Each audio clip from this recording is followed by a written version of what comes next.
Once upon a time, there was a dear little girl who was loved by everyone who looked at her, but most of all by her grandmother, and there was nothing that she would not have given to the child. Once she gave her a little cap of red velvet, which suited her so well that she would never wear anything else, so she was always called Little Red Cap. One day, her mother said to her, "Come, Little Red Cap, here is a piece of cake and a bottle of wine. Take them to your grandmother. She is ill and weak, and they will do her good. Set out before it gets hot, and when you are going, walk nicely and quietly, and do not run off the path, or you may fall and break the bottle, and then your grandmother will get nothing. And when you go into her room, don't forget to say good morning, and don't peep into every corner before you do it." "I will take great care," said Little Red Cap to her mother, and gave her hand on it. The grandmother lived out in the wood, half a league from the village, and just as Little Red Cap entered the wood, a wolf met her. Red Cap did not know what a wicked creature he was, and was not at all afraid of him.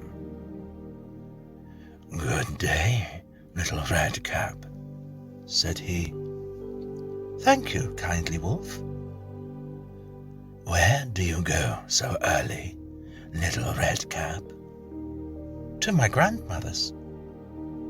"What have you got in your apron?" "Cake and wine. Yesterday was baking day, so poor sick grandmother is to have something good to make her stronger." "Where does your grandmother live, Little Red Cap?" "Oh, a good quarter of a league farther on, in the wood. Her house stands under 3 large oak trees. You must know it," replied Little Red Cap. The wolf thought to himself, "What a tender young creature.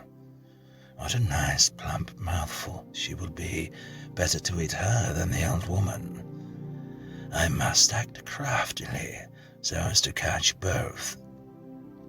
So he walked for a short time by the side of Little Red Cap, and then he said, "See, Little Red Cap, how pretty the flowers are about here. Why do you not look round? I believe, too, that you do not hear how sweetly the little birds are singing. You walk gravely along, as if you were going to school, while everything else out here in the wood is merry." Little Red Cap raised her eyes, and when she saw the sunbeams dancing here and there through the trees, and the pretty flowers growing everywhere, she thought, "Suppose I take grandmother a fresh nosegay. That would please her too. It is so early in the day that I shall still get there in good time."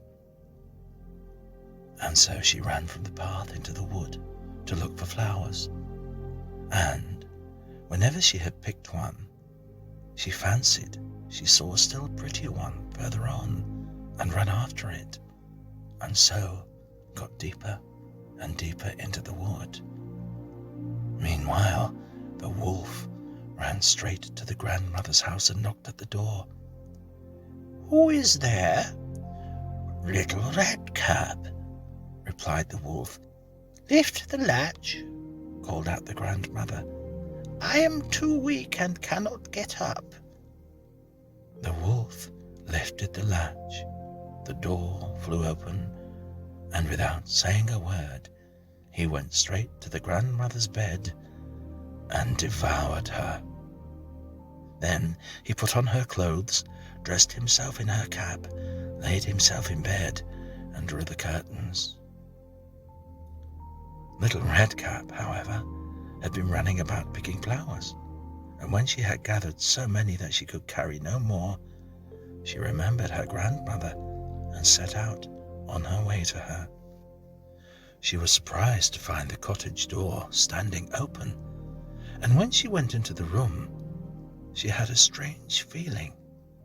She said to herself, "Oh dear, how uneasy I feel today, and at other times I like being with grandmother so much." She called out, "Good morning," but received no answer. She went to the bed and drew back the curtains. There lay her grandmother, with her cap pulled far over her face and looking very strange. "Oh, grandmother," she said, "what big ears you have." "The better to hear you with, my child," came the reply. "But grandmother, what big eyes you have," she said. "The better to see you with, my dear." "But grandmother, what large hands you have." "The better to hug you with." "Oh, but grandmother, what a terrible big mouth you have." "The better to eat you with." And scarcely had the wolf said this, than with one bound he was out of bed and swallowed up Redcap. When the wolf had appeased his appetite, he lay down again in the bed, fell asleep, and began to snore. A hunter was just passing the house and thought to himself, "How the old woman is snoring. I must see if she wants anything." So he went into the room, and when he came to the bed, he saw that the wolf was lying in it. "Do I find you here, you old sinner?" said he. "I have long sought you." Then, just as he was going to fire at him, it occurred to him that the wolf might have devoured the grandmother, and that she might still be saved, so he did not fire, but took a pair of scissors and began to cut open the stomach of the sleeping wolf. When he had made 2 snips, he saw the little red cap shining. And then he made 2 snips more, and the little girl sprang out, crying, "Oh, how frightened I have been! How dark it was inside the wolf!" And after that, the aged grandmother came out alive, but scarcely able to breathe. Redcap, however, quickly fetched great stones, with which they filled the wolf's body. And when he awoke, he wanted to run away, but the stones were so heavy that he fell down at once and fell dead. Then all 3 were delighted. The hunter drew off the wolf's skin and went home with it. The grandmother ate the cake and drank the wine which Redcap had brought, and revived.